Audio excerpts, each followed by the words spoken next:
Hello, and welcome to Conversation from the World of Allergy, a podcast produced by the American Academy of Allergy, Asthma, and Immunology. I am your host, Rebecca Sapp. Today's edition of our Conversations from the World of Allergy will focus on pediatric asthma research. We're discussing the research of three amazing scientists and the impact NIH support has had in their scientific discoveries and how the proposed changes could impact this work. Our first guest is Dr. Leonard Bacharier. Dr. Bacharier is a professor of pediatrics at Vanderbilt University and the section chief of pediatric allergy and immunology, as well as the director of the Center for Pediatric Asthma Research. His research is focused on understanding and improving the care of children with asthma, particularly preschool children. He is a member of the QuadAI Scientific Community Task Force for Allergy Immunology Research, which recently published an editorial discussing the crucial impact of NIH funding on allergy immunology patient care and research, which you can find in the Journal of Allergy and Clinical Immunology. Dr. Bacharier, thank you so much for joining us today. Great to be here, Rebecca. Can you tell us a little bit about yourself and something you like to do outside of medicine? Sure. So, pediatric allergist immunologist with a long-standing history of working on the problems that help us better understand and ideally treat and prevent allergic disease and asthma in children, particularly young children, as well as a particular focus on severe asthma. I grew up in New York, migrated around a little bit, spent a long period of time in St. Louis, relocated to Nashville about 5 years ago, and at that point sort of made a modest reinvention and took on a little bit more interest in the food allergy space, so trying to sort of diversify and grow as I mature in this process. Outside of work, I'm a big sports fan, avid golfer, and spend most of my time trying to keep up with my three young adult children who are each blazing their own unique paths in life and keep my wife and I pretty busy. Well, what made you excited about allergy immunology as a field? So I trained as a pediatrician, and so much of pediatric medicine is based on allergic disease. Fell in love with asthma as a disease that really seemed to have tremendous impact on children's lives and how they were or were not able to have the most full and engaging and productive childhoods as possible, and wanted to go into a space where I could help with that. I loved the concept of outpatient care. The hospital was never going to be the center of where I thought I was going to practice medicine. So allergy immunology was really a perfect field. I, studied a lot of immunology as an undergraduate, really was fascinated by all the underpinnings of immunologic disease. So it was actually a perfect marriage of that. And then had a few wonderful mentors who solidified that pathway. So glad I did it. Would not change a thing. And so one of the things that the NIH does is has these work groups that can really provide valuable insight, bringing together experts in the field where we want to take the research and apply it to clinical care. You were recently involved in an NIH work group that looked at the impact of viral lower respiratory tract infections on lung development in kids. Can you tell us a little bit about working on that NIH work group and other NIH work groups you've been involved in?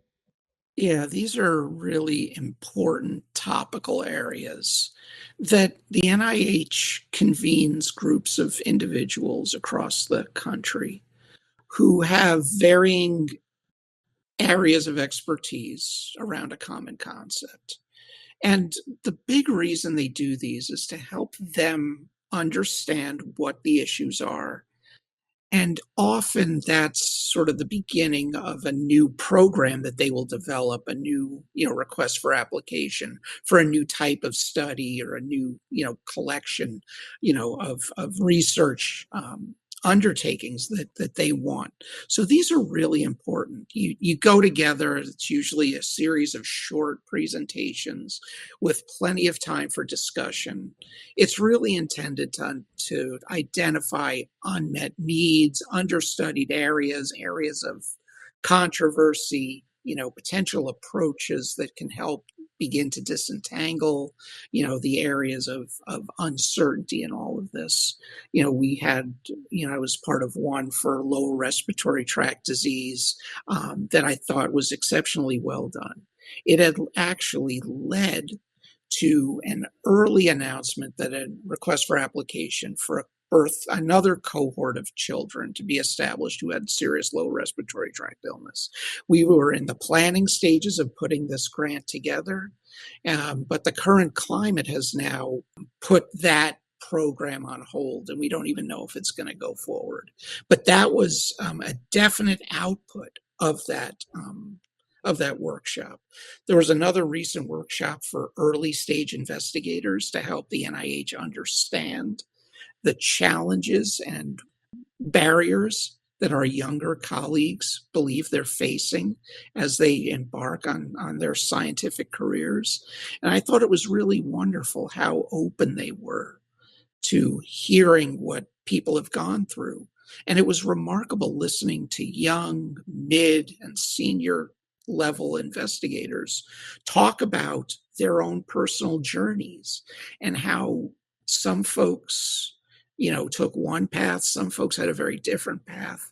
The resilience, the determination that these folks have to being able to follow a career that allows them to have investigation as a centerpiece of this. And hopefully the NIH took many of those outputs and is able to craft new programs or modify review criteria or whatnot to really maximize the output and the outcomes of these remarkably talented, committed, passionate individuals who just need a little bit of help and a little bit of support, and great things will come. So I wanted to talk a little bit about the research that you've been involved in. I know you've been involved in multiple studies on pediatric asthma. Recently, they published on a study called the Voyage trial that looked at dupilumab and its effect on lung function in children with uncontrolled to moderate to severe asthma. Maybe you could tell us about that study or another study that you've been involved in that's really helped to give us insight into pediatric asthma. Yeah, thanks for that. No, I've been very fortunate to have been involved in many studies that I think have led us to really now have a very firm evidence base for the management of childhood asthma. When I started after fellowship, my mentor, Bob Strunk, told me find a space in asthma where nobody's paying attention and spend some time there and figure this out. And it occurred to me early on that preschool asthma was a complete unknown. Everything we did in young children was based on what we did in older children. There was no literature base whatsoever to understand this.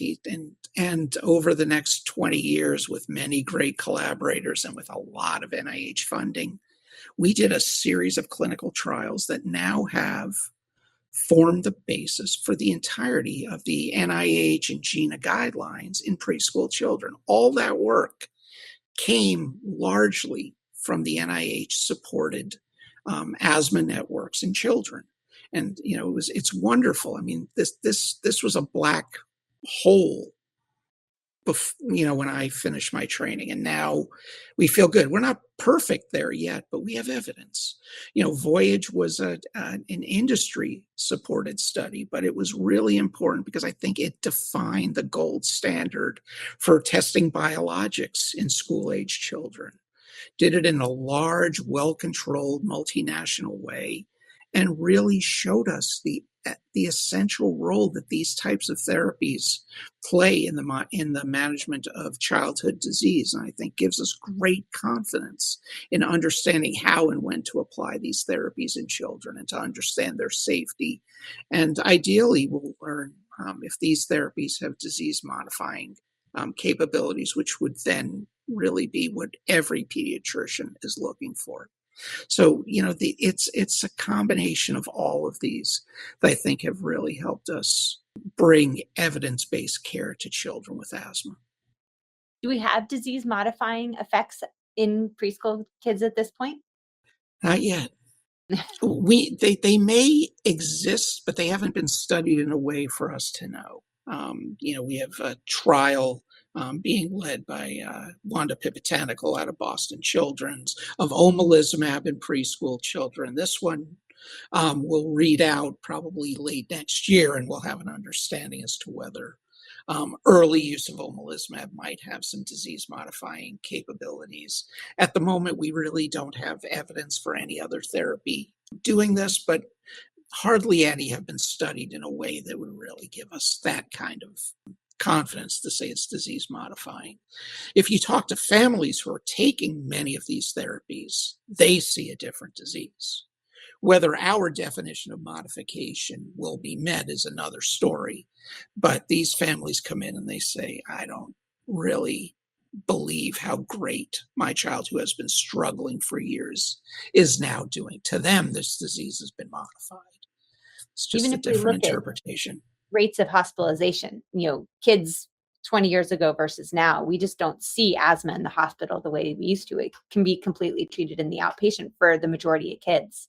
Absolutely. And, the concept of, children with asthma requiring chronic oral steroids, I think is almost a concept in the past. And I think our fellows are likely to not ever really see, such cases and the complications that come with it, which is really an important step forward. In the 25 years that I've been doing this is really a remarkable shift from where we started. And I think we have more progress in front of us. Well, what advice do you give to these young researchers who are excited about studying asthma and yet feeling very discouraged about what they see going on in terms of funding and support? Yeah, I mean, it's about building a community where the first and most important question is, or goal, is the advancement of our understanding.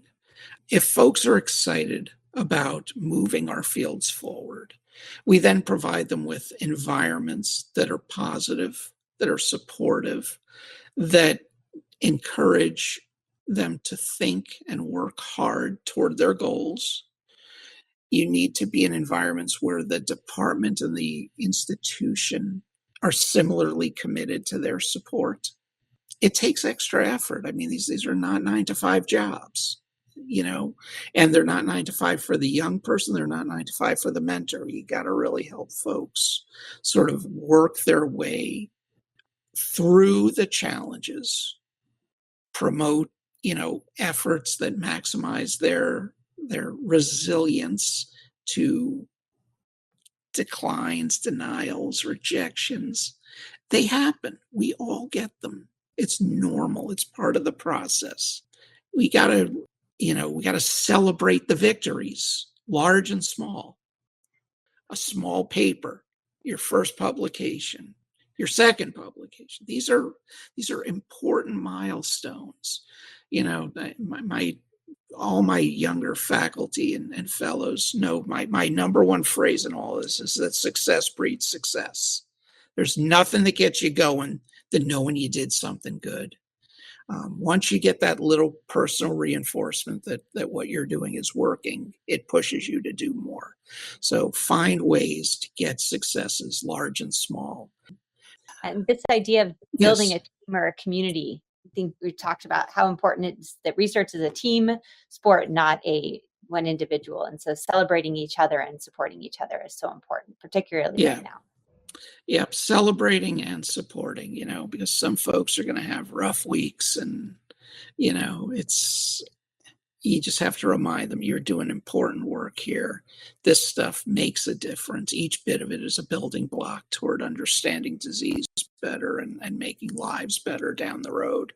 And, I think, folks have to share their challenges and remind them that nobody is going down this path for the first time. We've all been there. We've all done this. Nobody has a perfect record of success. Every one of us. Everybody, the idols of our fields get papers rejected every week, have grants unfunded every cycle. Nobody bats 1,000 in this business. Nobody bats 500. This is the way it is, and build a community, inspire, support, and Do you let's have a endure these challenges that are in front of us, and come out of it stronger than ever. Do you have a favorite way you like to celebrate? when you have a, grant that comes through or a paper that's accepted? What's your favorite way to celebrate? It really depends on whether it's local work or, multi-center collaborative stuff. There's nothing better, truthfully, than the email that goes out to 20 authors saying this paper finally got in or this grant finally got funded. And the immediate reply alls of just what is total joy of everybody that, hey, we now crossed yet another finish line. The work isn't done. Let's enjoy this and move forward. Big fan of getting people together and at the national meetings and celebrating our successes, large and small. But I think it's really, it's that constant feedback that what we did was important. It's not just another line on the CV. Every bit of this matters. We've started at our faculty meetings always starting with what we call shout outs, where everyone kind of shouts out something someone's doing in the research space, in the clinical space, just things that you've seen your colleagues doing that are building the community, building their career, building up someone else. And it's just really fun to hear what people are doing and to be able to celebrate together. So definitely, it's great. Yeah. Do not ever underestimate how far a kind word will go, especially in challenging times. These things, we're all so busy. It's easy to forget. It's easy to just keep your head down and move. But you got to remember, take the time, be positive, be reassuring. I think that's what we do. I think we have a wonderful field for that. I think, all of my colleagues I find to be remarkably positive and supportive. I think allergy has come a long way. And I think we don't have some of the challenges that some of our other subspecialty colleagues might have. So I think we're a generally pretty positive space.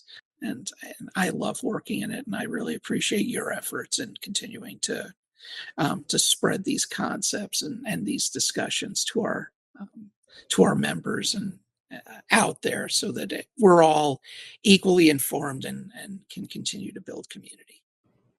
On that note, thank you for all the work you're doing in pediatric asthma and in food allergy. And thank you so much for being on the podcast. My pleasure. Thanks so much. Our next guest is Dr. Corinne Keet. Dr. Keet is the professor of pediatrics at University of North Carolina and the vice chair of clinical and translational research and the associate scientific director of Children's Research Institute. Her research is focused on identifying environmental factors which contribute to food allergy, atopic dermatitis, and asthma. Dr. Keet, thank you so much for joining us. Thank you for having me. Can you tell us a little bit about yourself and maybe include something you like to do outside of medicine?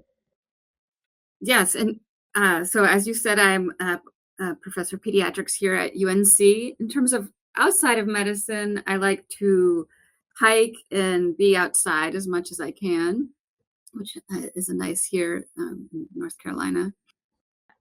Why did you choose allergy immunology as a field?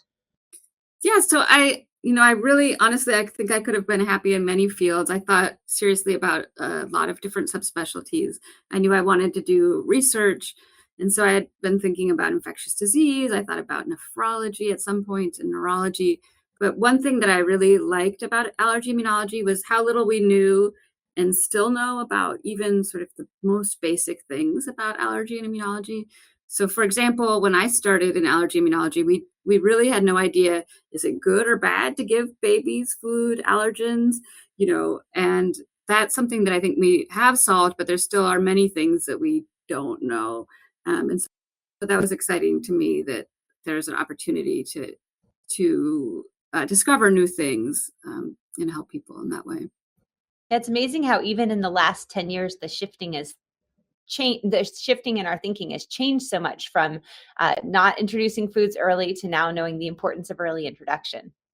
Yes. And when I started, we didn't have any treatments for food allergy except for avoidance. And that has also changed a lot. And I've been able to be part of that. So that's been exciting too. Yeah, absolutely.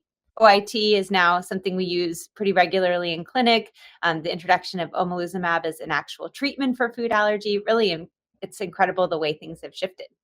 Yes, it is. It's been a really interesting time for this field. Can you tell us a little bit about your research and kind of how you got into it?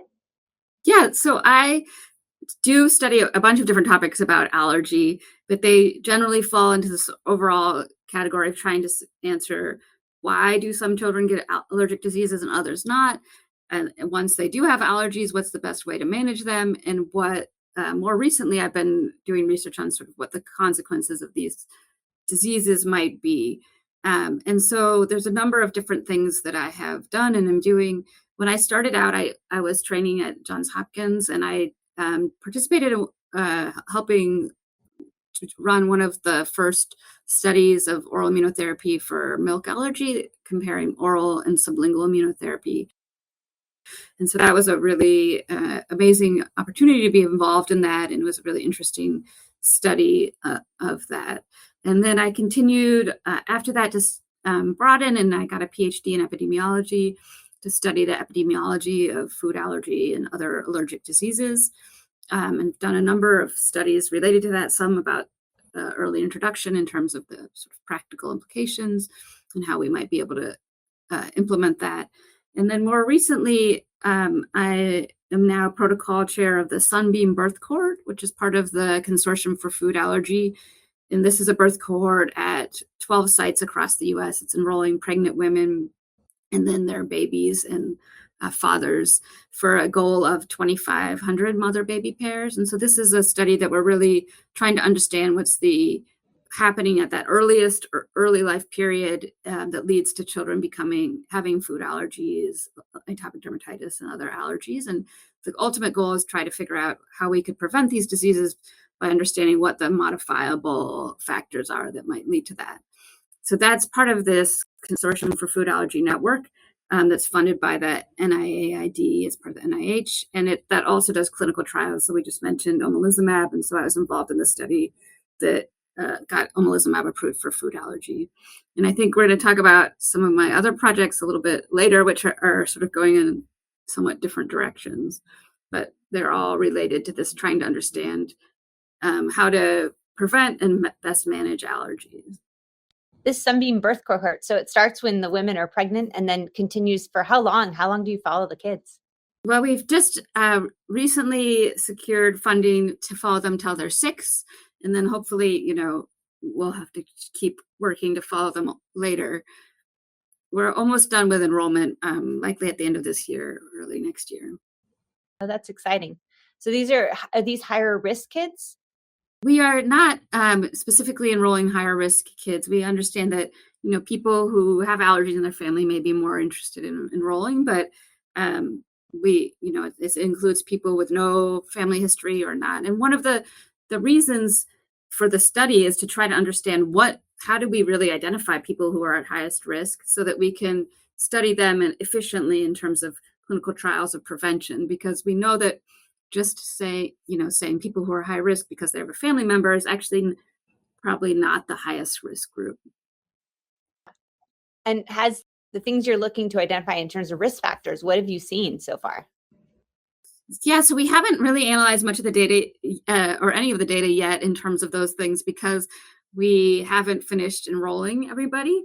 But we're collecting an incredible amount of samples from the study that are beyond the ability of the particular study to analyze, with the goal of that other researchers would be able to use the samples and data to answer questions. And we're starting to see people applying for grants to do that. So right now we don't have any results yet, although the sort of preliminary thing that I can say is that we do have a pretty high rate of food allergy in this study. And so I think we'll be able to answer, and atopic dermatitis. So we'll be able to answer questions about why are those kids different and what may contribute to it. But we don't have anything yet of all those interesting questions about what kinds of things contribute to it. It sounds like a pretty amazing resource for future researchers to look for different biomarkers or look for all these different things within the cohort. Yes, we definitely hope that it is. And there's a separately funded grant. They're doing a sub part of the 400 of these mothers and babies, looking at the babies and analyzing the blood and some of the other samples to really get a systems biology perspective on those babies, to try to really understand what are the mechanisms that are different, in terms of all of the cells and cytokines and everything else that are different in the infants who are developing allergy and not. That's great. Now, you actually have a grant that's been going on for a while looking at housing mobility programs and how these environmental exposures really affect asthma development in kids. Can you tell us a little bit about the findings that you found from that research?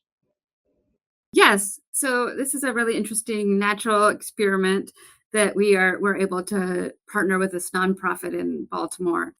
The reason for this is we've known for a long time that there are these really large disparities in asthma between Black children and white children, and especially in children living in poor urban neighborhoods. And there's been a lot of work over last 30 years on this, but still these persistent disparities. And so we worked with a nonprofit in Baltimore that is administering a court-ordered housing mobility program. And it was because of these housing policies by the federal government and by the local housing authorities that were causing these segregated neighborhoods. And so this was a court-ordered answer to that, to help people who wanted to move from these very poor urban neighborhoods to what's called opportunity neighborhoods, which are neighborhoods that are more well-resourced. And so we followed children with asthma before and after they moved with this program, and went to their house and measured environmental exposures, and also looked at their asthma exacerbations and their asthma symptoms before and after moving, and found that asthma did improve after moving to these more highly resourced neighborhoods, and exacerbations decreased. We compared this to a comparison cohort that was also followed over time. And interestingly, we expected that it was really allergen exposures that would be driving this. We found seemed to be most correlated with changes in stress. We know these poor urban neighborhoods are really stressful in terms of exposures to violence and other things about these neighborhoods. And so the sort of neighborhood-related stress really decreases in these more highly resourced neighborhoods, and that seemed to be associated. But we're exploring other environmental exposures too. How do you measure stress in these kids? This was questionnaires for the caregiver and some for the child too. Yeah. And are you able to look at school exposures or things like that? That's a really interesting question. We have very small amount of ability to do that, and we are not going into the schools, so it is a limitation. But we do know which schools they went to, and are doing some things about that. And I think not everyone understands how NIH funding and how getting NIH funding works. Would you mind talking us through the process of applying for NIH funding and how it's administered if you're awarded the grant? Yes. So I think the process starts with, you have a question that you think is an important and significant question for human health, and you have an idea about how you might be able to answer that question. So then you look for a funding opportunity, which might be a sort of open-ended or might be specifically targeted to one area from the NIH. And then you write a grant application justifying what you were planning to do, what the importance is, why you're the right person to do it. That process of writing takes about 2 to 6 months, or sometimes shorter if you're a really last-minute person, but I am not. And then it goes to the NIH. They have these assembled panels of people with expertise in your area. Sometimes they bring in other experts, or sometimes they're people who are already there, not working for the NIH, but all throughout the country who are experts. They review the grants and assign scores based on how important they think the question is, whether they think you can answer it, and those kinds of whether you're the right people to do it. And the top 10 to 15% of the grants are funded. So 85, 90% are not funded. Then they go to there's another administrative process in the NIH where they make sure the budget is correct and things like that, and that it fits their priorities. And then the funding will, if you're successful, comes to the university. So this process can take 6 to 12 months between when you submitted it to when you get the funding. And then the you will have also what's called indirect or administrative costs, which are a negotiated rate between the university and the NIH that accounts for things like rent, the sort of basic infrastructure of having a lab or having research, the institutional review boards, those kinds of things that make sure that research is done, that give the groundwork for how ability to do research and make sure it's done in a safe way in compliance with all the laws about this human subjects and animal research. And then every year you submit a progress report and justify another year of funding. So it's a pretty arduous process to go through. It is an arduous process with each time a relatively low likelihood of success, although, obviously it depends on how important the question is in your previous work. Yeah, no, absolutely. And you've also been involved in a research group recently that looks at common food allergens in association with cardiovascular disease. Can you tell us a little bit about that? Yeah, so that was a sort of a surprising finding.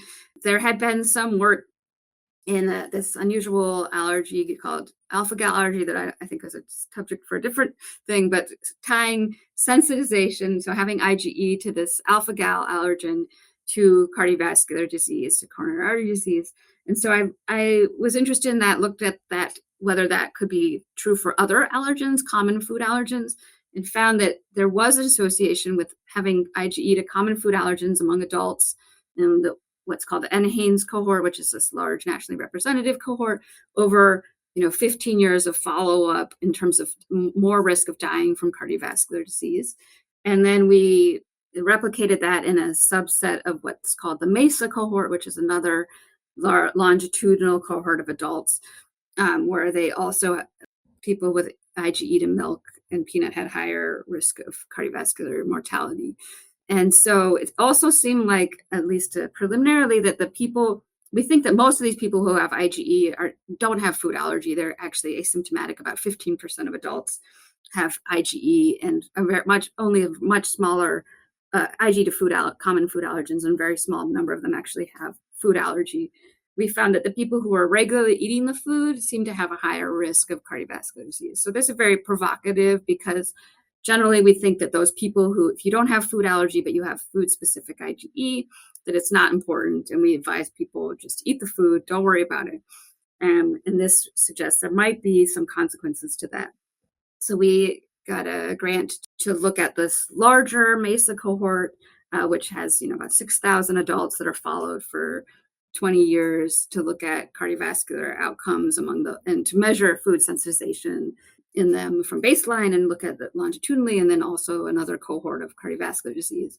So it's a really interesting study. We also just got an award from the American Heart Association, different collaborators here at UNC, to do animal models and some other things that are related to this as well. And so that's a really interesting and somewhat surprising, direction for our research. But it's sort of the way that research works, and that you find new things and then pursue them. Yeah, no, it's actually incredibly surprising, right? Because we actually really want people to keep these foods in the diet when they have IgE but don't have allergy, because we think it helps to prevent the development of actual allergy versus just sensitization. But now I guess the concern is, could that sensitization actually have implications for their cardiovascular health, which I don't think anyone would have suspected. Yes. So, a lot of people have objected to these findings and their implications. And I think, we hopefully will have more answers soon. I don't think people should change their practices right now, but I think it's important that we do follow up these intriguing findings. And, it wouldn't be shocking if there was some subclinical inflammation that it would be different than what we say and what we think now, but there's lots of other conditions where there can be subclinical inflammation that we don't really appreciate. Yeah, no, I think it's important to be open to the fact that as we learn new information, we try to give our patients the best advice we can based on what we know. Right. As I said, I think we still in the early stages. Yeah. Too early to make decisions, but it's an important thing to study. Yes. Yeah. And has the NIH funding cuts affected you directly in terms of this wonderful research you're doing both in asthma and in food allergy? Yeah, so the For the food allergy, I haven't seen any direct effects yet, although, certainly if there were large cuts as have been proposed to the budget or to indirects, those would definitely affect those projects. The project on asthma and this housing mobility project, we have yet to get another year of funding, which could be just normal, or it could be that there's some problem that we don't know about. And then I had submitted a grant earlier this year to extend that work to study whether, so the project we're doing right now is really taking children with asthma and seeing if their asthma gets better. But we know that there are different things that might cause asthma, maybe some similar, but also different. And really to see whether children who had this kind of housing mobility program either before they're born or very early in life, whether that could affect the development of asthma. And that there's sort of really interesting scientific questions about what it is about neighborhoods that contribute to the really big disparities in asthma prevalence that we see. And these also practical implications about whether we could prevent this very long-term and costly disease if we intervened at the right time with kind of some programs about improving people's neighborhoods. And that grant proposal had previously gotten a good score, and then we resubmitted, and then it was pulled because of its focus on social determinants of health, with some language about this being, unscientific. No, and preventing asthma has long-term effects, especially if we're looking at development of asthma in kids that may go on to have difficulty with it throughout their life. Right. And this is, as a really interesting sort of natural experiment that we can exploit to understand these things that we might otherwise not be able to it's difficult to actually do a clinical trial where you're moving people's neighborhoods. Yeah. And are you looking at different avenues of funding? Is there ways that you're pivoting things to try to move your work in a different direction? We are thinking about how we can, in terms of that study, how we might be able to do that. And I think in general, we are looking for other sources, like the American Heart Association funding is helpful to be able to diversify. But the reality is that, the federal government is what has supported the vast majority of scientific research in this country. And so, there's not very many opportunities to pivot away from that if that is massively cut. We are, I think, part by sort of the nature of being in research, like, creative and enterprising, but there's a limit to what kinds of things can be done without that continued support. One of my worries is that these longitudinal studies where we're able to follow cohorts over time really give us so much information about how things develop and the natural disease course and how we intervene to make things better. And unless you have funding that can last over time, that can be really difficult. And the NIH has been really that funding source to provide that information. Yes. So, we see, I think, less in allergy so far, but certainly other things of these cancellations of cohorts and clinical trials. And that's just, there's been, by the time you have people enrolled in a clinical trial or in a cohort, the amount of cost that has gone into that is really immense. And so it's so incredibly wasteful to, stop at a point where, you are in the middle of things. And one of the things that we see is that young researchers, I think, are being impacted a lot because it takes a while to get that NIH funding and to get that preliminary research to get your first grant and then to go on. Do you have advice that you'd give to young researchers that are feeling discouraged about how to kind of think about things and how to kind of keep their research going through the midst of this? I think people should keep in mind the goal, which, we still have so much that is unknown about about disease in general, and especially about children. So many of the things that we do in pediatrics are not necessarily supported by the best evidence because they haven't been studied in children. The medicines we use often were studied only in adults and not children. And so there's so much more that needs to be done to improve pediatric health or health of everybody in general, that keeping that mission in mind, and that things change over time. I think for a lot of us in research, just in general, even before these times, we sort of have the idea we'll just keep doing what we're doing until we can't anymore. And, I think it's important to sort of have contingency plans. I think that still is, you can't predict the future. And so to be just, if you're able to keep doing it, and to draw on the community of others. But I think it is such an important goal. Thank you so much for chatting with me today. Thank you. It was very interesting. Our final guest is Dr. Elizabeth Matsui. Dr. Matsui is a pediatric allergist immunologist and an epidemiologist at the University of Texas at Austin. She is the Associate Dean for Faculty Academic Affairs and a professor in the Department of Pediatrics and the Department of Population Health. She is also the Director of Education and Research for the Center for Health and Environment. She studies environmental exposures and their impact on asthma outcomes in children, and her work has had major impacts on the housing policy. Dr. Matsui, thank you so much for joining us today. Well, thank you for having me, and I so appreciate that the Quad AI is covering this topic. Perfect. Can you tell us a little bit about yourself and maybe something you like to do outside of the clinic? Yes, so I am an empty nester. So I have 2 grown kids that both live in New York. And then I took up golf during the pandemic.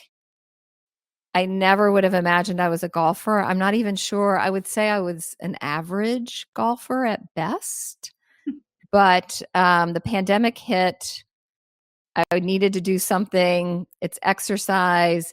And then my husband would go play golf. And somehow whoever invented this game, it seems to take like the entire day practically, right?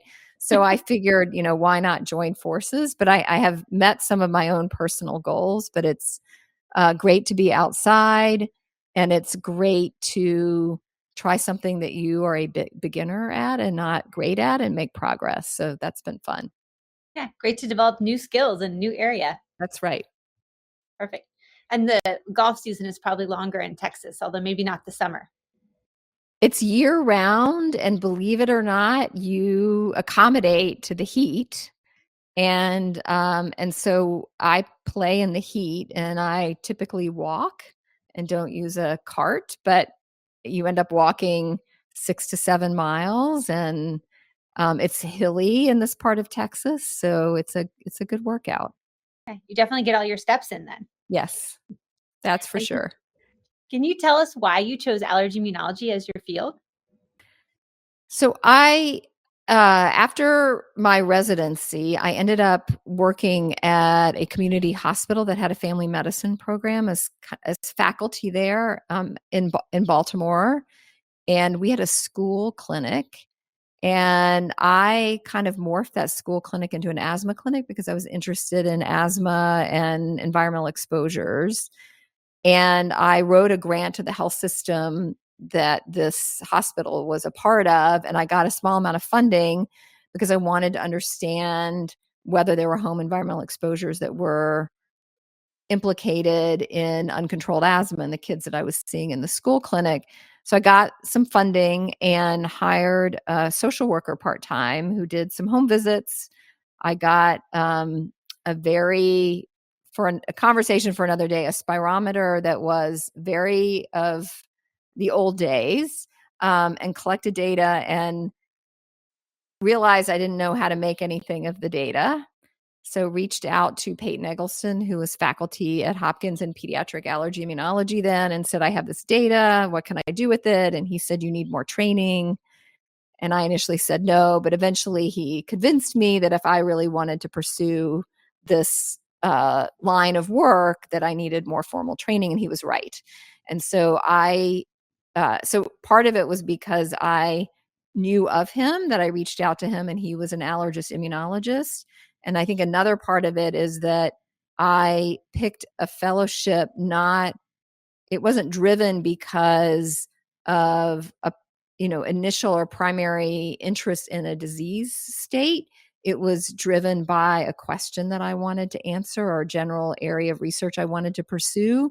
And since it was related to environment, that's very appropriate for allergy. So that's how I ended up doing a fellowship in allergy immunology. Absolutely. So it's actually the research that kind of drove you into the field. Yes, exactly. Oh, that's awesome. And you continue to study environmental exposures and its effect on pediatric asthma. Can you tell us a little bit about your research over the years and how it's how it's changed?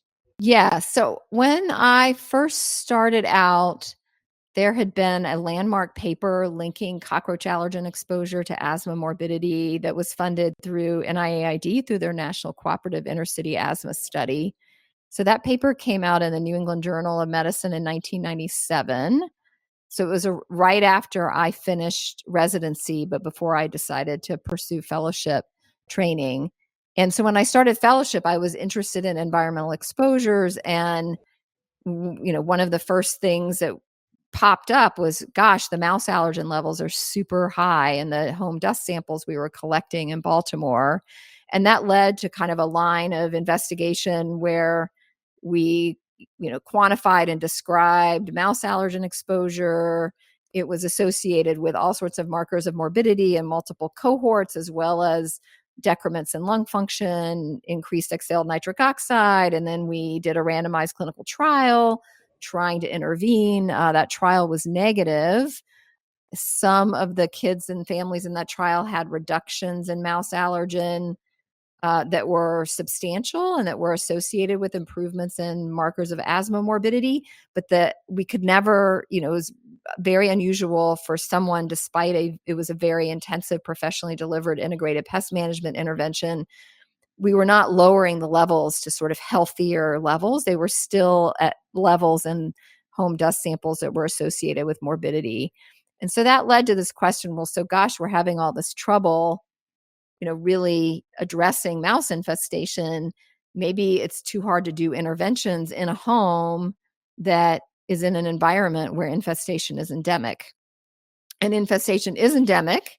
It is not, it's associated with neighborhood. And this is anecdata that I'll mention, but I had two good friends, or still good friends, who lived in neighborhoods in Baltimore where the blocks they were on had been gentrified. Their homes were renovated. They were both had professional degrees. Their spouses had professional degrees. They had rodent infestation that they could not get rid of. So this all came together as, okay, well, maybe this is a neighborhood problem. And so the next study that we did, and this was done in partnership with Corinne Keet and Craig Pollack, was to partner with a housing mobility program to study the effects of moving out of a highly disadvantaged neighborhood into a better resource neighborhood. And we found large improvements in asthma exacerbations and symptoms. We couldn't do a clinical trial, but we emulated a clinical trial because we had a propensity score matched control group that was courtesy of the NIH. It was from a cohort study that they had sponsored. And then around that time, that study was still going on, I moved to Texas. And in Texas, there was very little work that had been done, even basic asthma epidemiology. And in addition to that, so there was like a need. And then in addition to that, the strengths in Texas were related to outdoor air pollution. And so then, since I've been in Texas, we've extended our work to include outdoor air pollution. And so we found that in that cohort in Baltimore, that they had large reductions in outdoor air pollution exposure, and that part of the benefit of moving seems to be attributable to reductions in air pollution exposure. We've found in Central Texas that there are neighborhood to neighborhood differences in air pollution exposure, and that those differences, even though they're small, are clinically relevant. They seem to be associated with asthma emergency department visit rates in neighborhoods, and they seem to explain disparities in asthma ED visit rates between neighborhoods with a higher proportion of residents of color versus those with a lower proportion of residents of color. So that's been the main thread of my work. So it's at the intersection of environmental health and environmental health disparities, but there are many other, I've had all sorts of great opportunities to mentor or collaborate with people who have been focused on chemical exposures through like personal care products, endocrine disrupting compounds, mentor someone who's been interested in atopic derm. So there have been some offshoots from that work as well. I love how the individual interventions weren't as successful as really kind of this community effect that you really had to change the entire kind of environment that the patient was in. Yes. And in retrospect, it seems like it should have been obvious, right? So around the time that we were piecing this together, at the same time, there were starting to be studies that, clearly documented non-random patterns in asthma emergency department or morbidity burden. And then when you look at those non-random patterns, lo and behold, those are neighborhoods that are highly segregated and have high levels of poverty. And then you start to understand why there are non-random distributions of all of these features. And these are the same neighborhoods that have higher PM2.5 concentrations. They have poorer housing conditions, more likely to have pest infestation, and so on and so forth. And how do you account for these differences in pollution of neighborhoods right next to each other? What is the driving force? Is it what's located in that neighborhood? Exactly. So I am working with an instructor who's in our group. She's a mentee, but she's really a colleague because she has expertise in air pollution exposure assessment. And she is an environmental engineer by training and then had done a postdoc in statistics and data science. Her name is Sarah Chambliss. So shout out to Sarah.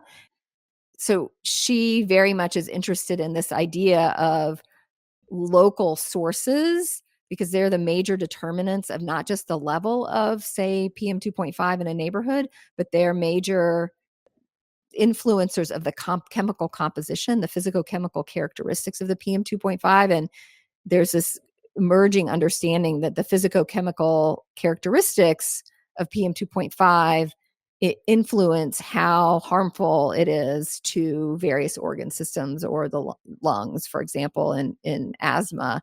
And so she actually just submitted a K proposal sort of pursuing that specific question. Like if we are able to kind of create a catalog of local sources and able to create a framework where we can understand and identify, okay, across neighborhoods in, say, Central Texas, what are the top 3 offenders in terms of air pollution sources for excess respiratory morbidity? And that can then inform local, community, and state responses to intervene on those sources. And so this is sort of a framing that is not directly addressed with the main framework for air pollution regulation that we have at the federal level, where the standards are set for certain air pollutants at the county level. See, and there's variability across neighborhoods within counties, and there's not kind of a structured framework to exactly deal with that, as well as we've dealt with these regional control and regulation of air pollution concentrations. And it sounds like this isn't just affecting kids' asthma exacerbations kind of in the short term, but actually their lung function in the long term. Is that right? So there's great data from the University of Southern California group showing there that, and they looked at this a little bit different. They had a series of cohorts of middle school kids. And over this time, so California tends to be at the leading edge of air pollution regulation, and usually the federal regulation follows. But they had really worked hard as a state to control air pollution emissions. So they had marked reductions in criteria air pollutants. And over that time, the lung function growth that occurred in cohorts of middle school kids increased over that time period. And we have shown for mouse allergen exposure, back to the Baltimore studies, is that among all mouse sensitized, highly exposed kids, a good chunk of them had sustained reduction in mouse allergen levels over a year. And that group had a greater increase in FEV1 growth over the year of follow-up compared to the group that did not have sustained reduction. And it was of a clinically significant magnitude, depending on which analysis, at a minimum 50 mLs per year, and adults lose 25 mLs per year. So this was quite substantial and starts to sort of paint this picture that lung function disparities may be partly explained by environments that kids of color and disadvantaged communities grow up in. And one of the benefits of the NIH funding is that you can really follow these cohorts over time and really get that longitudinal data. Is that something you found in terms of NIH funding being the primary source of that? So NIH funding has been 100% of my funding, with the exception of, when I've changed jobs and I had institutional support for startup. None of the work, essentially, I wouldn't have been able to change jobs without, the history of NIH funding and those studies. So, and it's not just me, there's a whole program at NIAID and the work that NHLBI has done and NIEHS and other institutes. If that did not exist, we would not have the understanding and the ability to intervene on asthma that we have had. And this extends beyond, environmental health research. It includes the development of all of the biologics, which have happened during the course of my career. And while my overarching hypothesis is there are many kids on biologics where if we were able to address all of their neighborhood issues, maybe wouldn't need to be on biologics. We haven't been able to address their neighborhoods. And so the biologics that have been developed have been key to reducing morbidity that we've seen over time in the US among kids with asthma.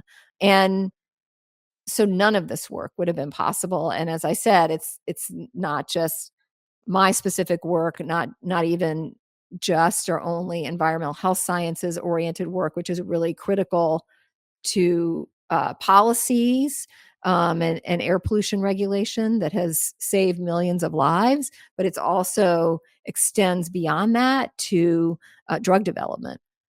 Absolutely. And the changes in asthma morbidity and mortality over the course of the last 20 years is really incredible. And Right. the medications available for asthma. Right. Exactly. Yeah. And how do you see the NIH funding cuts impacting the field, particularly young scientists who are coming into the field? So it is certainly a distressing time. I want to put an asterisk by that, which is that it's unclear right now how distressing it is. It is certainly distressing, and I don't want to minimize that.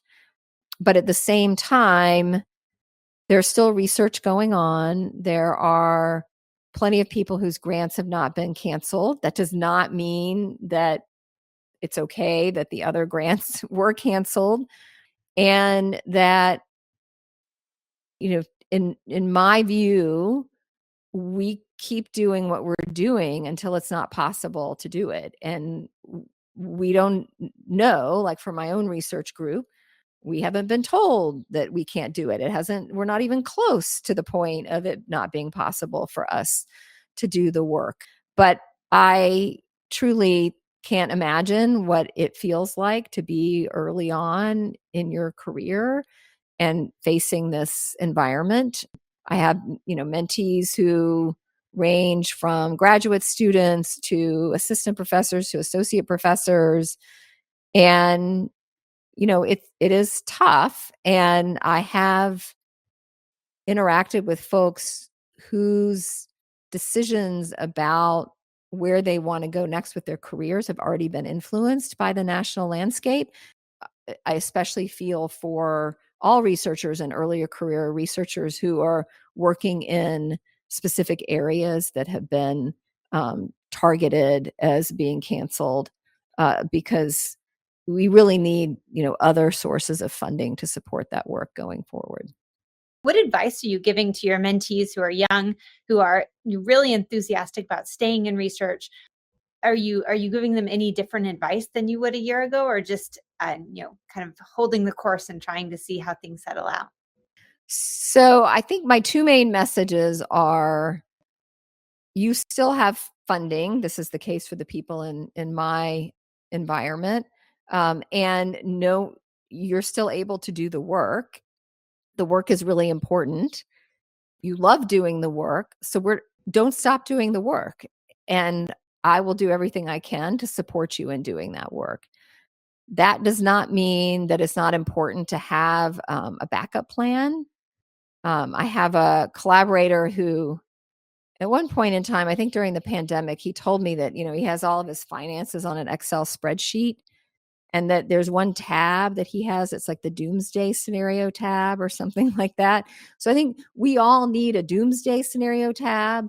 Just because you have one doesn't mean that doomsday is here, but there are things that you can do to try to prepare or buffer or mitigate what might be happening down the road. And for my own self, during the month of May, I submitted at least a half a dozen proposals of some kind. Now, some of them were just letters of intent, so they were small. One was to industry, which I've never done before. So it sounds like you're thinking about how to diversify, how to look for funding in different sources that maybe are not the sources you've looked at before. Yes. And there's certainly foundations that have deliberately positioned themselves to try to meet the moment in that way. It's impossible for foundation and philanthropic funding to close the major resource gap that could be coming down the pike. But it's really great to see that foundations are doing that. But I should also mention that I am here as an individual and with expertise in the field, but I am not speaking on behalf of UT Austin. Well, thank you so much. This was great. It was great hearing about the work you've done. You've done this amazing work in environmental health for kids with asthma, and I hope to see all the future work that you have to do. Yeah. Thanks for having me. I appreciate it. We hope you enjoyed listening to today's episode and will help us bring attention to the NIH funding caps and the impact they will have. You can find ways to advocate for research through the show notes at quadai.org, as well as a link to the editorial. Please also take a moment to contact your senator or representative about the importance of supporting scientific research and the continued support of the NIH. Thank you again for listening.